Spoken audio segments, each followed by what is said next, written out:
Shalom, shalom bien-aimés et bienvenue pour ces cultes matinales, ces cultes dimanche. Nous sommes très heureux d'être avec vous encore ce matin afin de passer du temps dans la présence de Dieu. Alors nous sommes Philacité d'exaucement et nous avons donc ce matin notre culte de célébration. Alors nous vous invitons à rester connectés, à ne pas rater ces moments. Invitez ceux qui sont autour de vous, demandez-leur de vous rejoindre afin que vous puissiez passer ce culte ensemble. Et ceux qui sont loin, n'hésitez pas à leur partager le lien, envoyez-leur même l'adresse de notre site qui est www.cité-exaucement.com. Alors restez avec nous, que le Seigneur vous bénisse pendant ces moments que nous allons passer dans la louange et dans l'adoration. Ensuite nous allons écouter sa parole et nous nous retrouvons juste après. Et le Seigneur vous bénisse. Bonjour bien-aimés, shalom là où vous êtes, là où vous nous suivez. Ce matin, nous sommes venus encore célébrer notre Dieu. C'est lui qui nous a donné la vie, c'est lui qui nous a donné le souffle, c'est lui qui nous a donné la liberté. Là où vous êtes, je vous invite à vous tenir debout, à chanter, à célébrer Dieu, à chanter à l'honneur de celui qui nous a rendus libres. Alléluia! Alléluia!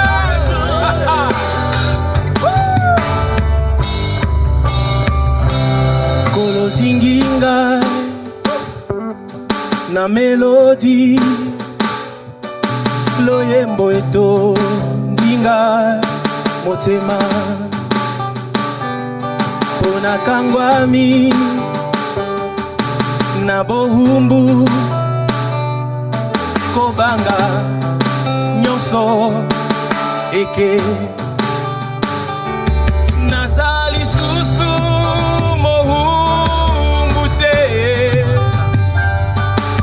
naza mwana Zambe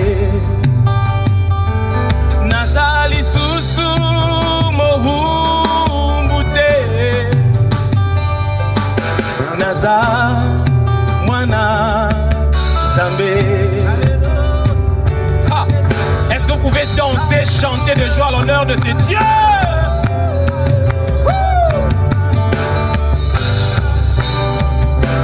Talibu mwa mama Oloyo ponanga Oyebi kombo nanga Nabota maya sika Naya yo likota Makila na yo ekomi yanga Nazali susu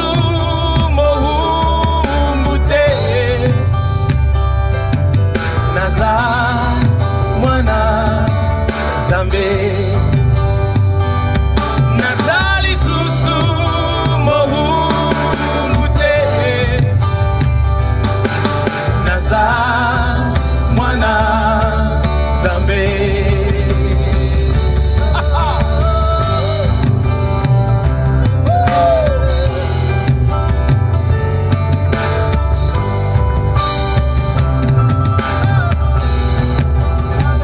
Vous êtes là, joyeux, content de la vie que Dieu vous a donnée ce matin.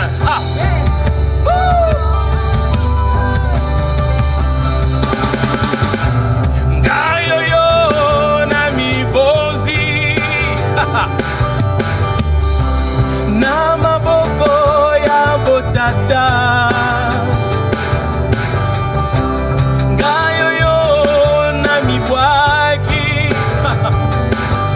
nalo yembo ya bonsomi bisoto kangolama na bohumbu chika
mohumbute naza mwana Zambe. Alléluia.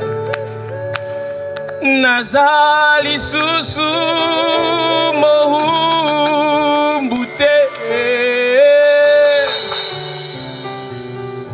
naza mwana Zambe. Alléluia. Alléluia. Qui est comme toi, Jésus? Qui est comme notre Dieu, notre Maître? Qui peut faire comme toi? Qui peut nous amener comme toi? Qui peut nous protéger comme toi? Ce matin, nos cœurs convaincus veulent dire, il n'y a personne comme toi. Alléluia. Alléluia.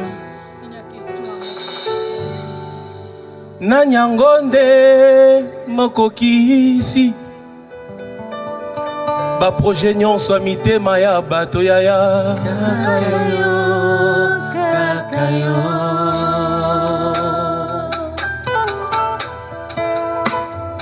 nanyazana makokie ya kozongisa mpema na miku ekauka kakayo kakayo.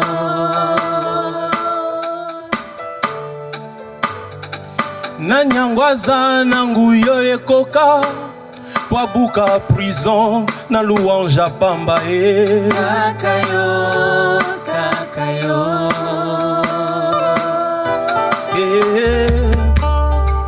Qui est capable de changer le point que les hommes ont mis dans ma vie en point virgule polysolo et continuer Kakayo, kakayo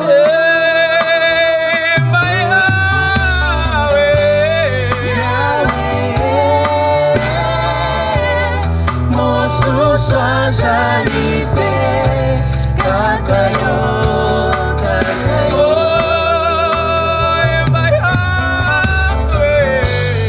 Yahweh,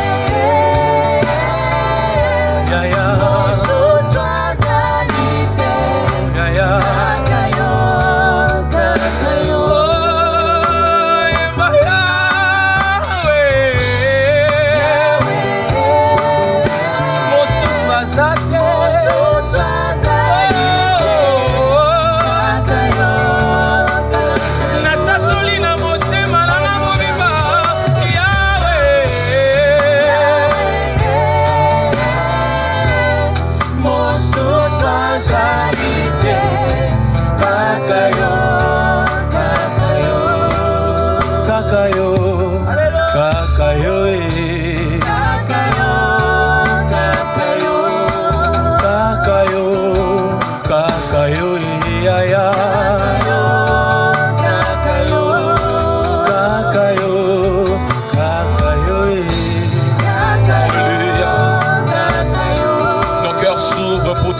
que toi. Dans nos vies, il n'y a que toi. Dans nos familles, il n'y a que toi. C'est lui qui connaît les détails que les hommes ignorent, il n'y a que toi. Reçois louange, reçois adoration. Nous saisissons ces moments pour te rendre culte. Car tu le mérites. Tu mérites louange, tu mérites notre adoration. Alléluia.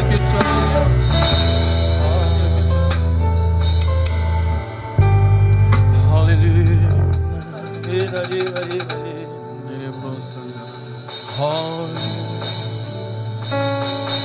Maître de temps, maître de circonstances, digne de louange tu es, Seigneur. Nous voici devant toi. Alléluia. Oh, tu es là, omniprésent. Omniprésent. Notre ami intime. Quand personne n'est là, toi tu es là. Quand personne ne comprend ce que nos cœurs ressentent, toi tu le sais.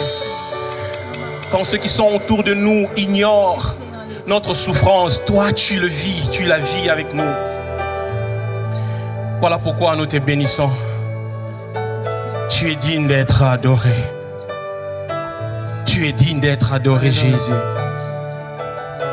Oh, nous bénissons ton nom en ce lieu. Alléluia. Tu es digne d'être adoré, Jésus. Et nous bénissons ta présence en ce lieu. Tu es digne d'être adoré,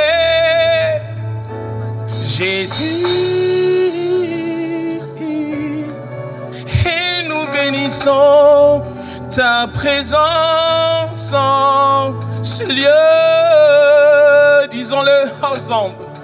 Tu es digne d'être adoré, Jésus. Et nous bénissons ta présence. Nous bénissons ta présence en ces lieux. Oh, tu es digne d'être adoré. Qui est comme toi, Seigneur? Oh, Jésus. Nul n'est comme notre Jéhovah. Nous bénissons ta présence, mon ami intime. Alléluia. Une dernière fois. Tu es digne d'être adoré. Tu es digne d'être adoré. Oh Jésus. Et nous bénissons ta présence. Nous bénissons Ouais. ta présence. Oui. En ces lieux. L'ami de tous les temps. Alléluia. L'ami des moments difficiles. L'ami des moments de joie. L'ami des moments de tristesse. La Bible dit de toi que tu es le secours qui ne manque point dans la détresse. Quand nous traversons les moments les plus sombres de notre vie, tu ne nous attends pas, Seigneur, à l'arrivée. Tu es avec nous. Alléluia.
Sois glorifié, sois magnifié. Merci Père.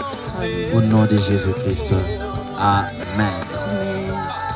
Shalom peuple de Dieu, nous sommes arrivés au temps de Josué. Depuis un certain temps, le pasteur a commencé une série sur les gestes barrières. J'aimerais que nous puissions prier pour que Dieu nous donne un cœur obéissant. Celui qui obéit va passer de l'autre côté et celui qui n'obéit pas sera infecté. Alors, dans le livre de Jérémie, nous voyons l'exemple des Récabites qui ont obéi à la parole des ancêtres et Dieu les a bénis. Et Dieu a même dit que dans sa présence, il ne manquera jamais des Récabites.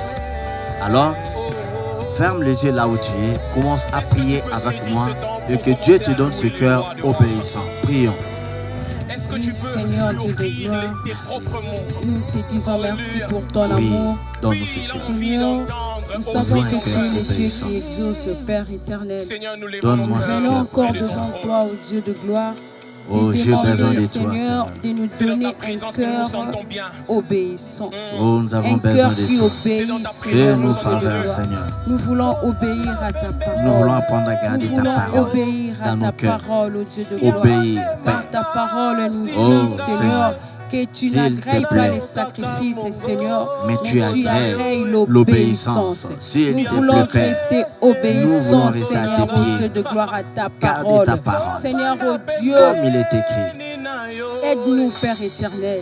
Oh, Aide-nous, merci, ô Jésus. Père éternel, à Seigneur. rester obéissants à ta parole, Seigneur. à suivre tes instructions, Seigneur, Seigneur, ô fais-nous Dieu. grâce. Faire ce que toi tu veux. Nous ne faire saurons ce pas le que faire toi seuls. tu veux. Nous ne Oui, voulons pas fais-nous faire grâce. ce que les hommes nous disent de Nous faire, avons besoin mais de nous toi. voulons faire ce que toi tu veux, ô Père éternel. Nous Fais-nous voulons, grâce, Seigneur. Nous voulons Alléluia. faire ta joie.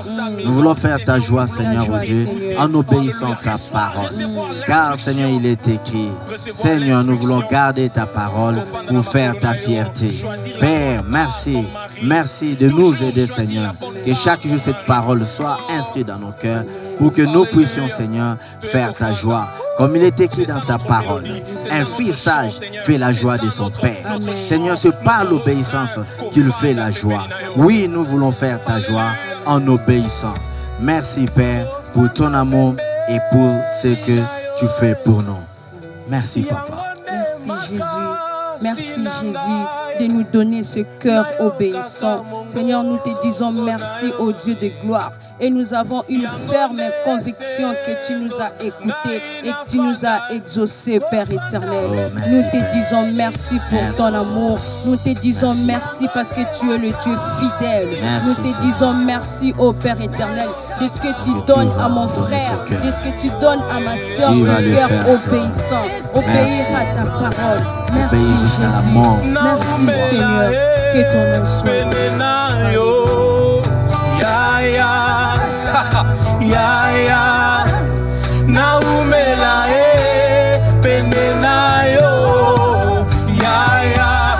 Crie-les encore. Ya, Naoumela, Penenayo,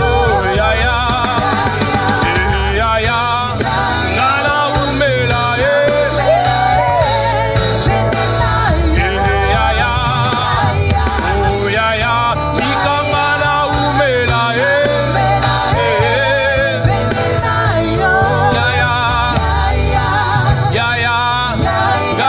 Chikanga Naoumela,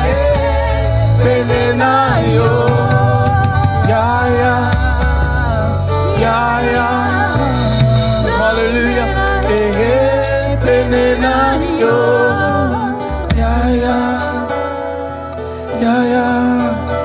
Nous sommes là. Nous sommes là. Un jour dans tes paradis vaut mieux que 1000 ailleurs. Rester avec toi vaut mieux que tout. Merci Seigneur pour ta présence qui nous arrose. Alléluia.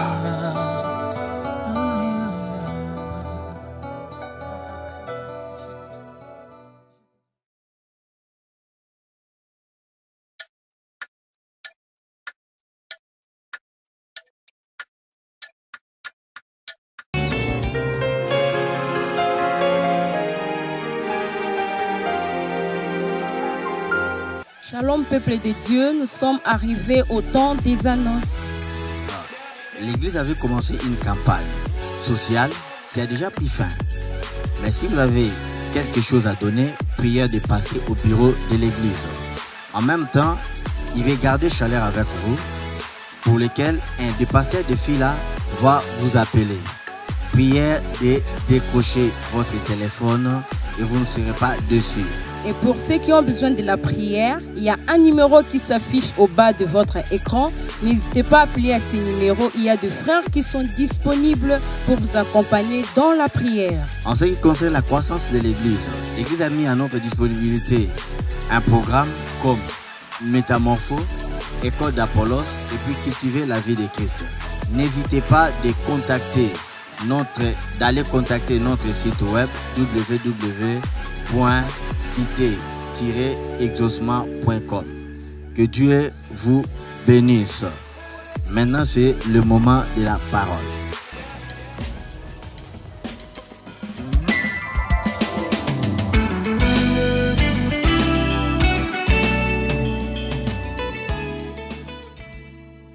Shalom bien-aimé, c'est déjà le temps de la parole de Dieu. Je sais au début, on avait pensé à juste 1 mois, mais là, on est passé complètement à 2 mois avec ce sujet que j'ai appelé les gestes barrières. J'aimerais déjà vous dire que je ne peux pas enseigner tout ce qui est enseigné sur les malédictions et les démons, ainsi de suite. Mais je pense que ce que le Seigneur voudrait qu'on puisse comprendre, la petite nuance qu'il voulait qu'on puisse mettre, par la grâce de Dieu, on est en train de la mettre. Et je prie Dieu la suite, cette église, jusqu'à ce que Christ revienne, je prie qu'elle reste. Et on reviendra sur ce sujet d'une manière ou d'une autre par les autres hommes de Dieu qui dirigeront cette église au moment opportun. Et pourquoi pas par moi-même, à chaque année, pourquoi pas. Mais pour cette série ici, maintenant, aujourd'hui, c'est la dernière séance où je vous explique les choses. Les dimanches prochains, ce qui va se passer, c'est que je vais recevoir des autres pasteurs et tout ça là, les gens qui ont travaillé avec moi durant tout ce temps, et ils vont me poser vos questions que vous aurez posées, bien sûr, ou d'autres que je vois que vous posez, que vous laissez de temps en temps dans les commentaires, pour que je puisse utiliser ces questions afin de résumer la matière ou de rappeler le contenu, et pourquoi pas de toucher certains points que je n'ai pas pu toucher pendant ce temps-ci. Mais ça va faire 2 mois. Il faudrait qu'on puisse passer à autre chose. Et je pense que ce qui a été donné va être utile pour que chacun puisse ruminer cela. Et j'aimerais aussi nous dire que le soir, n'hésitez pas à partir de 20h à passer les temps de prière avec le pasteur Blanski, parce que le temps de 20h va probablement aussi disparaître parce qu'il a été lié à ce sujet. Alors je vous en supplie, prenez le temps de prière et prenez cela au sérieux. Aujourd'hui, après avoir parlé la dernière fois des malédictions, on a expliqué la malédiction sur toutes les formes. Aujourd'hui, j'aimerais vous expliquer les différents niveaux, les différentes influences entre les 2 camps. C'est-à-dire, quand on est enfant de Dieu et quand le diable nous attaque, les différentes formes d'influence, différents niveaux d'attaque ou les différents niveaux d'impact de l'ennemi sur nous. Alors, pour cela, on va rentrer bien sûr dans notre verset de tout ce temps ici, Éphésiens chapitre 6, versets 10 à 17. Je ne me servais que de ça, expliquer ces quelques nuances. Au reste, fortifiez-vous dans le Seigneur et par sa force toute puissante. Revêtez-vous de toutes les armes de Dieu afin de pouvoir tenir ferme contre les ruses du diable. Car nous n'avons pas à lutter contre la chair et le sang, mais contre les dominations, contre les autorités, contre les princes de ce monde des ténèbres, contre les esprits méchants dans le lieu céleste.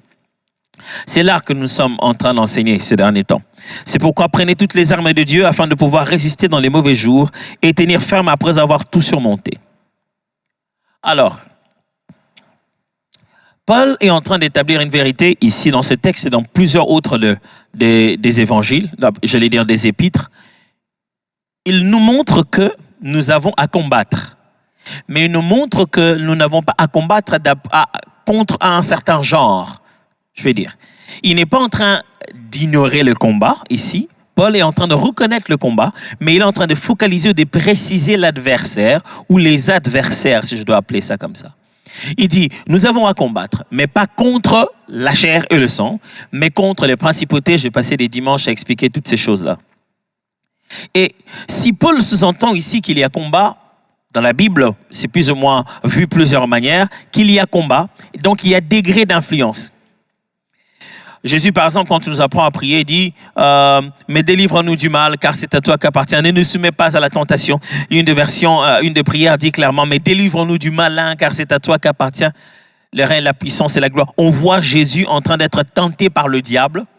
On voit des actions, des réactions. Le diable fait une chose. La Bible dit le diable prend Jésus et le met sur le haut de la montagne, le place sur le temple.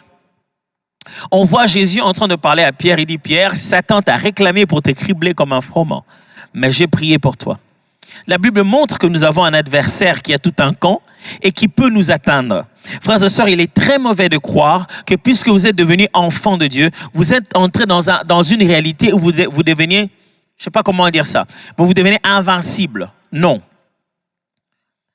Quand vous êtes devenus enfants de Dieu, le Seigneur, par le nom de Jésus-Christ, vous a donné toute autorité. Mais vous devez apprendre que vous êtes dans un combat. Et dans un combat, les 2 camps peuvent s'atteindre. L'ennemi peut t'atteindre et tu peux l'atteindre. Mais voici ce qui est écrit. C'est que nous sommes cachés en Christ et Christ est dans le Père. Nous sommes dans les meilleurs endroits. Aussi longtemps que nous restons là où il nous a placés, nous avons l'avantage.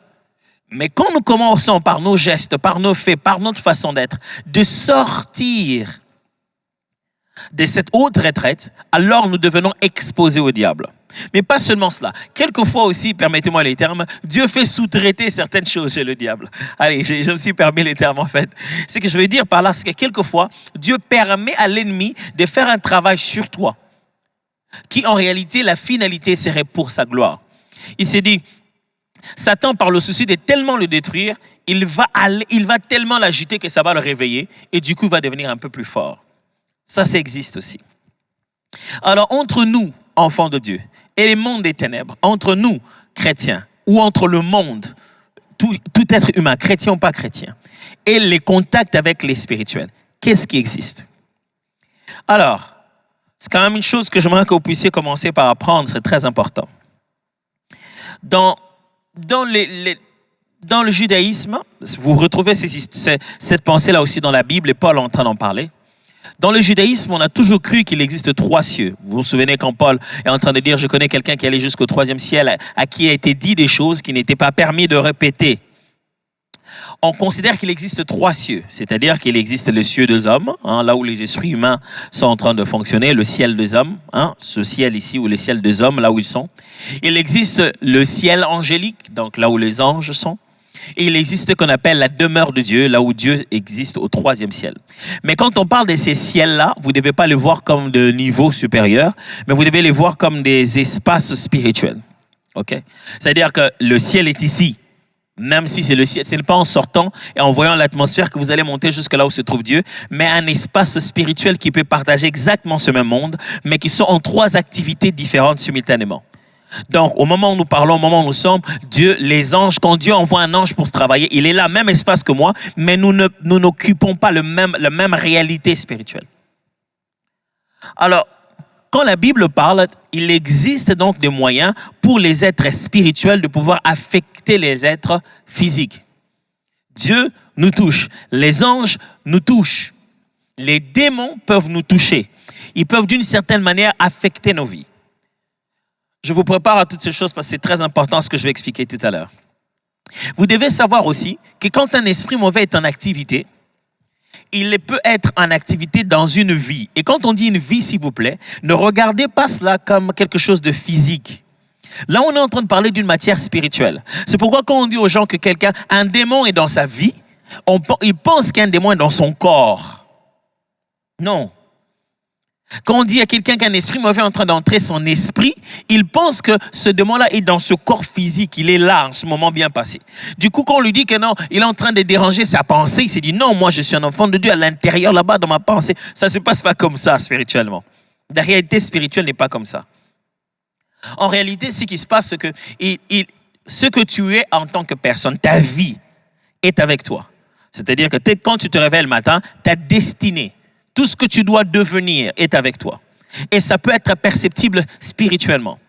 Alors, nous, les enfants de Dieu, on n'a pas beaucoup ce langage, mais ça apparaît quand même dans la Bible où vous trouvez les mages amener ce langage qu'ils ont laissé ici dans la Bible. Les mages venus de l'Orient ont appelé ça étoile.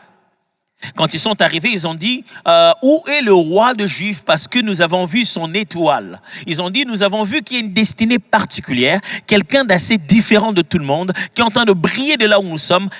Une vie est ici. » Alors, ce que vous êtes, c'est une vie.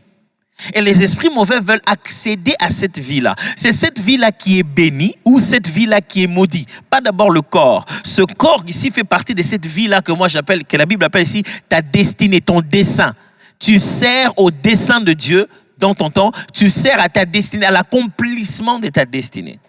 Et ta destinée, c'est tes études, ton corps, ta santé, c'est tout. Souvenez-vous, les dimanches passés, je vous ai parlé des 7 aspects dans lesquels il y a bénédiction, malédiction. Ce que tu représentes dans la société, là où tu as étudié, l'argent que tu gagnes, les relations que tu as, tout cela, c'est toi. Et vous savez quoi? Vous pouvez être physiquement à un endroit, mais vos intérêts sont physiquement dans un autre endroit, mais l'esprit mauvais qui vous dérange a les impacts et sur vous, physiquement, s'il le faut, et sur ce qui vous concerne. Pourquoi? Parce qu'il est dans votre vie. Qu'est-ce que je vais vous expliquer encore là? Vous êtes allé à Dubaï, vous avez acheté votre marchandise et puis on vous dit non, bon, votre marchandise est venue, mais quand on était en train de dédouaner, cela s'est tombé dans l'eau. Mais c'est quoi cette poisse? C'est quoi ces mauvais esprits qui me poursuivent? Les démons, il n'est pas dans ton corps, il ne t'habite pas là, toi, mais il a un degré d'influence dans ta vie et il a choisi et l'aspect où il veut se manifester, c'est là, il veut te faire ce blocage-là. Du coup, quand on commence à chasser un esprit mauvais dans un corps ou dans une personne, ne pensez pas toujours qu'on est en train de chasser un esprit mauvais dans ce corps physique-là. On est en train de faire sortir un esprit mauvais dans une vie. Ce qui veut dire que ça peut ne pas faire des réactions. Il peut ne pas tomber, ça peut ne pas rien faire, mais on a récupéré de l'autorité, on l'a bouté dehors. Ce qui fait que les affaires là-bas ou la chose dans laquelle cet esprit était en train d'agir là-bas réagit complètement et il y a changement. Parce que des fois, quand les gens sont libérés des esprits mauvais, ils veulent nécessairement avoir physiquement un effet. Ma question est celle-ci. Elle est celle-ci plutôt. Est-ce que vous avez eu des effets quand il est entré? Quand le diable a trouvé place dans votre vie ou dans un aspect de votre vie, est-ce que vous étiez mis à... vous n'avez peut-être pas fait tout ça. Mais qu'est-ce qui s'est passé? Vous avez juste commencé à sentir des conséquences.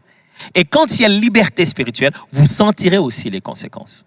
Allez, pasteur, parle-nous de ce que tu veux dire. Nous n'avons pas à combattre contre la chair et les sangs, mais contre tout un tas de personnes. Et voici comment les influences arrivent. Dans le domaine du combat spirituel, ces mots ici, vous n'allez pas nécessairement les trouver dans la Bible en disant verset tel, chapitre tel, mais ce sont des termes qu'on utilise pour essayer de décrire les degrés d'influence que vous pouvez trouver dans la Bible. Vous ne le trouverez pas nécessairement dans un verset, mais la Bible ne se lit pas seulement en cherchant le mot dans un verset, mais ça se lit comme une révélation, une manifestation de la personne de Dieu. Certaines de ces choses sont des preuves indirectes, qui sont historiques, qui ne sont pas nécessairement didactiques. Premièrement, il y a ce qu'on appelle de l'infestation. Infestation. Oui, vous avez bien entendu. Quand on parle de l'infestation, on dit que cette personne est infestée. Ces termes, je ne vous les prends pas pour que vous puissiez commencer à les utiliser à tout le monde. Il y a de l'infestation dans cette famille. Non, ce n'est pas ça le but. Parce que vous puissiez juste savoir les degrés, les différents degrés où l'ennemi commence à vous déranger. L'infestation, c'est quoi? C'est lorsqu'un esprit mauvais, un démon commence à avoir plus d'influence temporaire dans un certain domaine limité de votre vie. À cause de la vie du péché, cela lui donne un accès.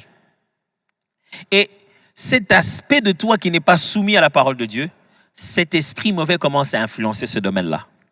Je donne un exemple. Quelqu'un qui a cru au Seigneur Jésus, qui est chrétien, rempli du Saint-Esprit, qui a vraiment cru au Seigneur Jésus, mais il a refusé, il n'arrive pas, il a refusé au-dedans de lui, malgré qu'il en est libre, mais au-dedans de lui, il a décidé de garder des vidéos pornographiques chez lui. Et il continue à garder ça. Vous appelez ça une faiblesse. Ça commence à ça devient comme quelque chose que les démons, les esprits mauvais ressentent. Et il subit une infestation, c'est-à-dire il arrive à un degré où il a comme une sorte d'addiction. Il n'arrive plus à abandonner ça. Il sait qu'il doit abandonner, mais il rentre, il pleure, oh Seigneur. Mais une telle personne, le Saint-Esprit l'utilise puissamment, mais en même temps, les esprits mauvais ont un degré d'influence dans sa vie. Il peut ne pas le reconnaître, il peut ne pas le dire, il peut dire non, moi je suis libre, ainsi de suite. On ne parle pas d'être emprisonné, mais on parle d'être infesté. On parle du fait que les esprits mauvais, à cause de ta propre façon de vivre, à cause de la vie des péchés que tu leur as donné plus d'autorité sur toi. Pasteur, comment y remédier? Bien sûr, par la prière et en particulier par la confession. Si tu veux faire pâtir le diable, il faut apprendre à confesser. Va voir un frère, va voir quelqu'un. Parle-lui, dis-lui les péchés que tu fais. Pourquoi? Parce que la porte de cette chose, c'est le péché. Ne va pas juste lui dire pour qu'il sache, qu'il te prenne quelqu'un de bien. Va lui dire parce que tu en as marre et tu veux abandonner cela. Et quand tu peux retirer à l'ennemi, au diable, sa force, c'est parti. Quand c'est parti comme ça, il est parti. L'esprit mauvais n'a plus quoi agir. Il ne faudrait pas que ça se fasse qu'une fois, 2 fois. Il faut que tu maintiennes maintenant cette nouvelle vie et que tu apprennes à soumettre cet aspect de toi à la parole de Dieu. Faire ce qui est écrit dans ce domaine-là et cesser de te débattre. C'est pour cette raison que vous voyez les gens qui sont infestés dans un domaine des colères, infestés dans les péchés vers lesquels vous vous soumettez et vous en devenez esclaves, devient l'opportunité pour l'esprit mauvais de qu'est-ce que je vais dire? Littéralement une infestation. C'est comme si votre volonté s'affaiblissait dans ce domaine-là. Vous voulez bien le faire, mais vous avez l'impression que vous battez contre quelque chose d'autre que vous-même. Et le plaisir ou bien le quoi que ce soit qu'amène ce péché-là commence à être plus fort. Avant, c'était après 3 jours, après 4 jours. Maintenant, ça devient régulier. C'est comme si tu as vraiment, toi-même, tu en pleures, mais tu continues toujours à faire. Va voir quelqu'un. En toute sincérité, parle-lui. Il priera pour toi. Le pardon de Dieu va complètement faire reculer l'ennemi. Deuxièmement, il y a ce qu'on appelle l'habitation. L'habitation signifie que l'esprit est entré un peu dans une personne. Mais a été, malgré qu'il est entré dans sa vie, il a été paralysé. Il n'agit pas à 100% comme il voudrait le faire. Il n'arrive pas à affecter complètement toute la vie de cette personne. Il n'arrive pas à affecter vraiment ses pensées, ses capacités émotionnelles. Pourquoi? Parce que cette personne a un caractère qui est soumis à la parole de Dieu, le Saint-Esprit le conduit, et qu'il a été à mesure de résister à toutes ces tentations que l'esprit mauvais le fait. Ce qui veut dire, l'esprit mauvais a infecté quelqu'un jusqu'au niveau où la personne a ouvert une porte et l'esprit mauvais est en train d'opérer dans sa vie. Malgré que l'esprit habite, il y a un combat de tout le jour. Il ne prend pas contrôle, mais il est là à l'intérieur. C'est tout le jour, papa, et puis bouf, ça revient. Il y a un combat. Ça ne veut pas dire que ça revient parce qu'il a repris les péchés, mais un combat revient. Et tu te demandes, ça commence d'où? C'est quoi cette affaire où le combat ne s'arrête jamais dans ma vie? Il y a habitation, il y a tout le temps confrontation. Même si en réalité, on regarde dans ta vie, il n'y a pas un péché qui lui permet d'avoir de l'autorité, mais puisqu'il y est encore, puisqu'il a trouvé un moyen.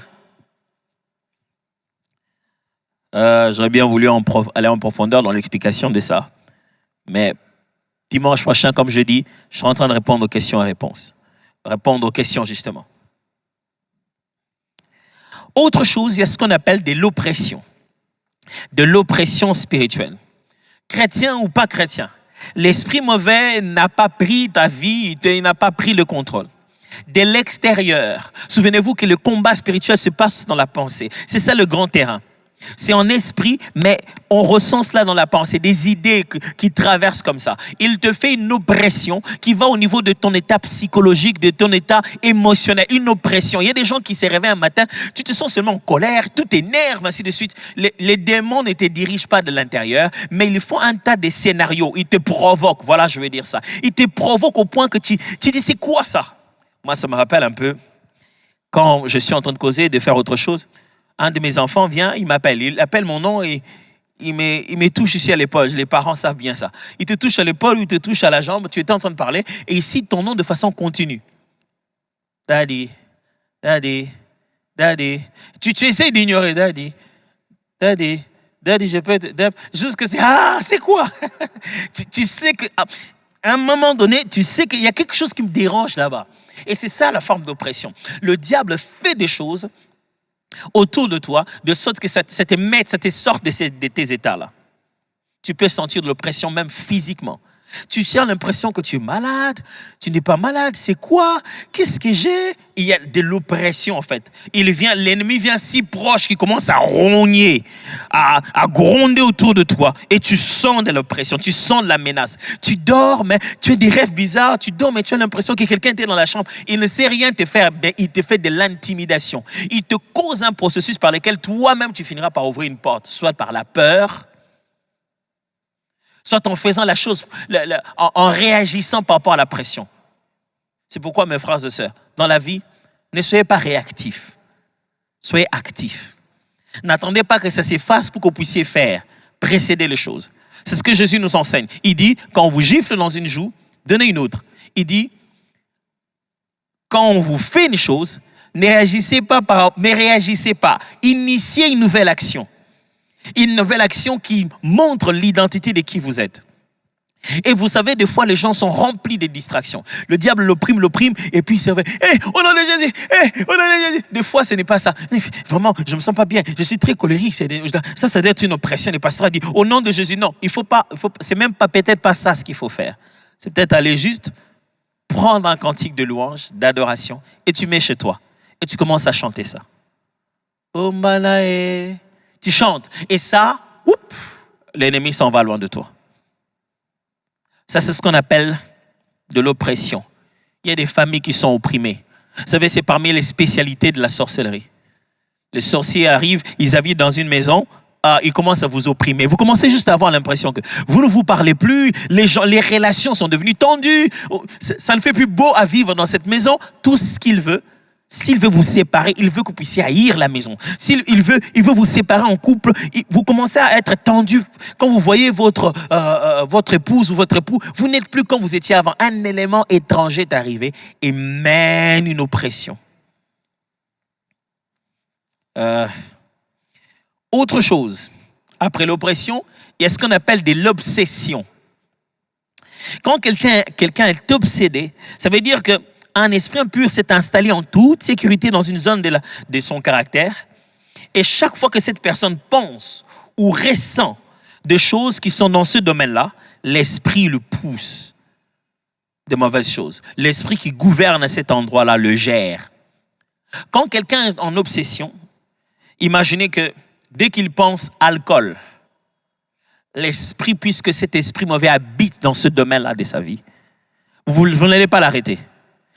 Dès qu'il commence une pensée, allez, je vais aller à la maison, je vais un peu me reposer. Avant de reposer, je vais peut-être boire. Boire quoi? L'alcool. Dès qu'il va penser à quelque chose qui est dans ce domaine-là, l'alcool va le revenir. Ce n'est pas pour parler juste de l'alcool. Il y a des obsessions comme ça. Un esprit mauvais, quand il vous obsède, il prend une partie de votre caractère, de votre vie, et il en devient maître maintenant. Quand vous entrez dans ce domaine, il n'y a plus aucune autonomie. Les degrés d'infestation a atteint de l'obsession. Ça atteint un degré d'addiction totale. Il y a de l'obsession quand un esprit mauvais commence à faire cette pression. Il a pris la place dans votre vie dans un domaine bien particulier. Et le tout dernier terme que je voudrais étudier avec vous aujourd'hui, c'est possession. C'est le terme le plus utilisé. Tellement on dit, il est possédé d'esprit mauvais. Il est possédé, il est possédé. Alors, il y a quelque chose que vous devez savoir. Quand la Bible utilise le mot possédé dans nos versions bibliques que nous avons, il y a quelque chose à savoir dans ces termes-là. Dans le grec, l'idée de la possession comme appartenance ne se trouve pas dans ce terme-là. Quand vous lisez ça dans le Nouveau Testament, que ce soit dans tous les évangiles, dans tous les textes où vous le trouvez, le mot qui apparaît souvent, c'est le mot démonizomai, qui veut littéralement dire être sous l'influence des démons. Allez, je vais tenter une traduction. Ça devrait dire démoniser. Mais vous savez qu'en français, quand on dit démoniser, c'est encore grave. Ça veut dire grave. Mais imaginez ceci. Imaginez que vous avez touché un câble électrique qui était dénudé. Vous n'êtes pas possédé d'électricité. Vous allez être électrocuté. OK? Imaginez que vous avez pris de l'alcool. Vous n'allez pas être possédé d'alcool. Vous allez être ivre. Donc, alcoolisé, si vous voulez, alcoolique quand ça devient un état, une vie. Quand vous avez touché l'électricité, on ne dira pas que vous êtes possédé des démons. Pourquoi? Votre volonté personnelle existe et que cette chose a une force telle que ça te guide, mais tu as une volonté personnelle qui veut faire le contraire. Je me souviendrai toujours la première fois de ma vie, si ce n'est pas la seule fois où j'ai été électrocuté. J'étais allé dans la pièce de mes grands frères, là où ils étaient. Là, ils étaient par terre. Et le réchaud sur lequel on mettait on devait chauffer de l'eau pour préparer le riz, était là aussi par terre. Et moi, je ne sais pas ce que j'avais, je crois que je n'avais pas porté les babouches et il y avait un problème d'électricité ou quoi que ce soit sur le réchaud. Je veux mettre. Pendant quelques secondes, je ne sais plus où j'étais. J'étais projeté de l'autre côté de la pièce. J'étais là, je ne savais pas. J'étais là, j'avais envie de lever la main. Mais j'étais là, je savais que c'était là. Je voyais tout ce qu'il me disait, mais je savais quoi faire. L'électricité passé dans mon corps qu'il a paralysé momentanément mon système. C'est ce qu'on appelle de la possession. C'est ce qu'on utilise ici comme mot possession. Parce qu'en réalité, un esprit mauvais, tu ne deviens pas son appartenance. C'est ce qu'il cherche que tu puisses devenir. Mais ce n'est pas possible. Un esprit mauvais ne peut pas te own. C'est-à-dire, tu ne peux pas devenir à lui. Tu ne peux pas devenir la propriété d'un démon. Dans la Bible, ça n'existe pas. C'est pour cette raison que très souvent, quand on parle de chrétiens, on parle des esprits mauvais. Ils se disent, moi, je suis chrétien, un esprit mauvais ne peut pas me posséder. Bien sûr que non. Aucun chrétien ne peut être possédé d'esprit mauvais. Impossible. Un esprit mauvais ne peut pas, tu ne peux pas devenir la possession d'un démon. Le démon ne peut pas sceller. Et vous savez quoi? Aucune autre personne non plus. Il faudra aller individuellement faire un pacte avec l'ennemi. Si les démons pouvaient posséder les gens, vous croyez vraiment que la vie, le monde serait comme il est maintenant? L'idée des possessions ici, c'est qu'on a atteint un degré d'influence où l'esprit a pris plus d'influence dans la vie de cette personne que même sa volonté dans tous les aspects de sa vie est complètement par terre. Et souvenez-vous quand Jésus dit que quand les démons étaient dans une personne, quand il s'en va, il va appeler 7 autres plus méchants. C'est-à-dire qu'ils viennent prendre d'autres aspects de la vie de quelqu'un. Souvenez-vous du fou de Gadara qui lui a dit, les démons qui étaient là disaient qu'ils étaient légions. Légions, vous savez, près de 80 000 personnes. Alors, ils étaient énormes, ils étaient nombreux dans un seul corps. C'est-à-dire ils ont pris chaque différent aspect de sa vie. Et les plus méchants des démons étaient manifestes, le moins méchant était là, mais tout était là, tout était à l'intérieur de lui. Alors, quand la Bible parle d'être possédé ici, ça ne parle pas que tu cesses et que tu appartiennes au diable. Non, un enfant de Dieu ne peut pas appartenir à quelqu'un d'autre. L'idée de l'appartenance dans la théologie biblique n'est que pour Dieu. C'est-à-dire, tu deviens à lui. Vous serez mon peuple, je serai votre Dieu. Vous serez mes enfants, je serai votre père. Nous lui appartenons. Il a mis le sceau de l'appartenance, le gage qu'il revient nous prendre, le Saint-Esprit qui habite en nous. L'Esprit de Dieu en nous démontre déjà à qui nous appartenons. Et tu ne peux pas appartenir à quelqu'un d'autre. Mais quand on parle ici de l'idée des possessions démoniaques, ce n'est pas que tu es possédé par le démon, tu appartiens au démon. Mais ça veut dire que le degré d'influence de cet esprit a tellement monté dans ta vie. Il peut influencer ton corps, ton âme, comme ton esprit, comme toute ta vie. Frère, je vais vous expliquer ces différents niveaux, ces différentes réalités d'influence. Mon but à moi, c'était de vous montrer que ça peut commencer petit, ça grandit, ça peut prendre un aspect bien particulier, se cacher, ou prendre complètement de l'influence totale dans la vie de quelqu'un. Mais vous vous souviendrez toujours que la porte, le point de départ, c'est le péché. Celui qui se livre au péché, en devenant esclave du péché, donne la force aux esprits mauvais. Mon but à moi, ce n'est pas de vous faire peur, mais c'est de vous faire apprécier la protection divine. Tous les jours, matin, midi, soir, nous nous promenons, nous allons à gauche et à droite, ils sont là pourtant. Même à des endroits où tu commets une erreur, ils sont là. Ils pouvaient sauter tout de suite sur ton péché et t'écraser. Mais Dieu est bon. Sa faveur te donne toujours de rester dans ton standard. Vous savez, frères et sœurs, lorsque le diable a commis cette erreur, il a été précipité de son rang. Le rang où il était, Lucifer, précipité, complètement jeté plus bas. Mais combien de fois l'homme n'a-t-il pas péché? Est-il devenu un sous-homme? C'est ce qui énerve le diable, ce qui énerve les démons. C'est que malgré tes erreurs, Dieu te dit, je peux toujours te rattraper. Ce qui énerve les démons, c'est que même quand tu es allé jusque dans leur camp, tu es habité. Mais si tu as compris très bien l'évangile et que tu veux te rentrer, Dieu te dit, viens, je t'attends. C'est ça l'enfant prodigue. Il dit, viens, je t'attends. Tu peux aller tu es allé tellement loin, mais la grâce est encore disponible. Frères et sœurs, que vous soyez conscients ou inconscients, ou que vous ayez compris les sujets depuis que j'ai commencé à l'expliquer. Qu'est-ce qui arrive dans votre famille? Frère, ça ne demande pas 21 jours de prière. Ça demande d'abord le point de départ de toute délivrance. C'est la sincérité du cœur. La délivrance ne commence pas par le nombre de jours de prière. Depuis un moment, on a enseigné ces choses comme si le diable, quand il a réussi à prendre un peu d'espace dans ta vie, c'est parti. Ça va te demander des heures, des mois, des années, 101 jours, 24 jours. Non. La première des choses que ça demande sincèrement, c'est aller au fond de dedans de ton cœur, là où se trouve la force du péché, et de prendre une décision solide de ne plus jamais y revenir. Il faut prendre le diable C'est qui fait sa force. Jésus avait l'habitude de dire, le prince de ce monde arrive et il n'y a rien de lui en moi.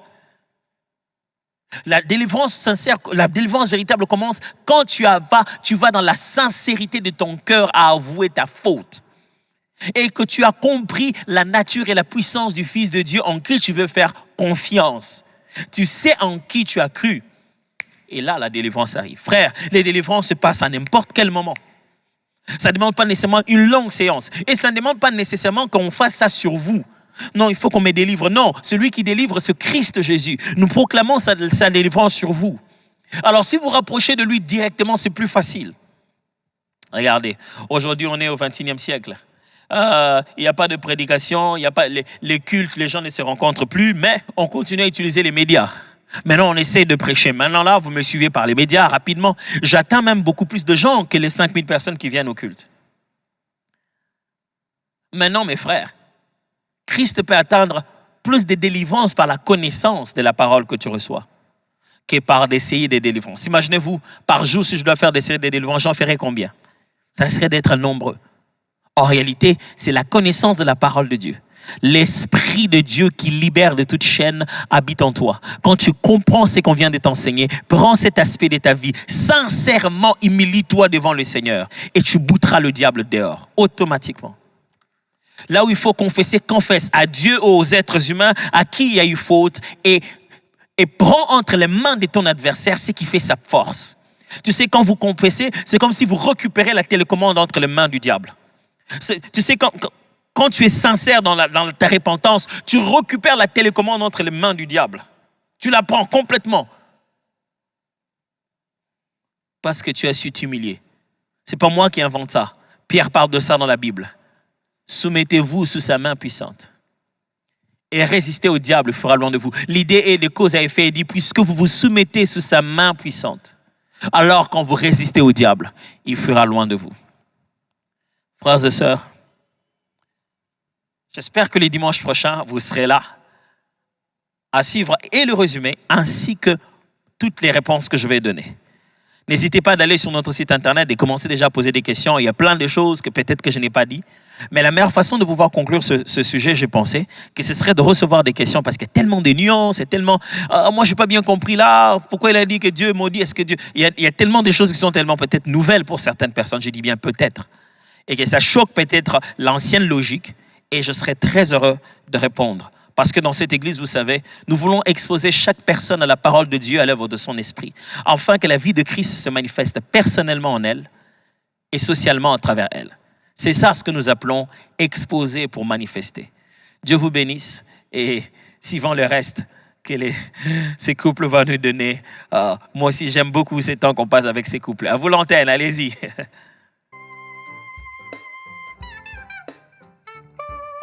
Merveilleux moment que nous venons de passer avec le pasteur Atom, c'est sur les gestes barrières en ces dimanches.